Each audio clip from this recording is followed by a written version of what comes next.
Hello guys, मग कशी चालली आहे तुमची गणपतीची तयारी? आमची तर खूप जोरात चालली आहे. तुम्ही व्लॉगमध्ये बघू शकता पूर्ण. पहिला तर मी घेतले किचनचा डिपार्टमेंट, कारण किचनचं काम काही संपत नाही आहे, तुम्हाला माहितीच असेल.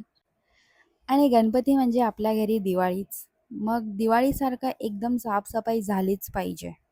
मग आळणी घेतलं आहे भांडी वगैरे घासायला.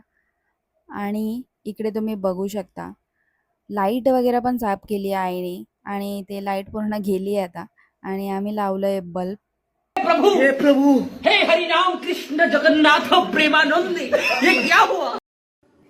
त्यानंतर जे अननेसेसरी थिंग्स असतात ते सगळं मी काढून फ्रीज साफ करून घेतलंय मस्तपैकी. तुम्हाला तर माहितीच असणार फ्रीज आपला कसं असतं.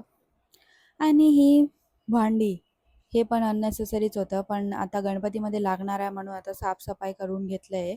आणि सगळं डबे वगैरे घासलेलं आहे. हे आता पसारा इथे जे ठेवलं आहे, आता हे सगळं आवरावं लागणार आहे आपल्याला.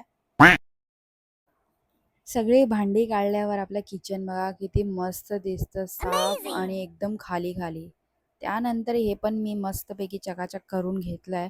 फायनली किचनचं काम संपलेलं आहे. संपलेलं म्हणजे भांडी वगैरे ठेवायची आहे. त्यानंतर पाणी वगैरे सगळं साफ करून घेतलं मी. आणि संध्याकाळ झाली, मग मी देवपूजाचा टाईम झाला, मग तोंड वगैरे धुवून मस्त फ्रेश झाली. आता थोडं कुठेतरी बरं वाटतंय मला. त्यानंतर मी देवपूजा करून घेतली.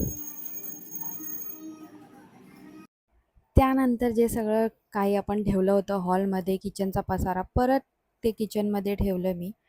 त्यानंतर हॉल पण सगळं साफ करून घेतला पोचा मारून.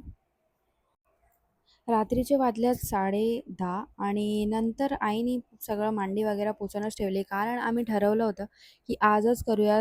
रात्रीचे 12:30 झाले तरीही चालेल, कारण दुसऱ्या दिवशी आपल्यालाच डबल काम करावं लागतंय.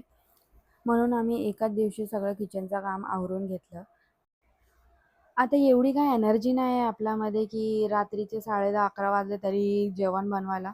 मग आम्ही बाहेरूनच पावभाजी ऑर्डर केली आणि खाल्लं, कारण पावभाजी माझी फेवरेट आहे. मग मस्त पावभाजी एन्जॉय केली. असं गेलं काही आजचा दिवस आमचा. चला तर आजचा काम संपला आहे. उद्या आहे हॉलचा डिपार्टमेंट. भेटूया नेक्स्ट व्लॉगमध्ये. Good night. बाय.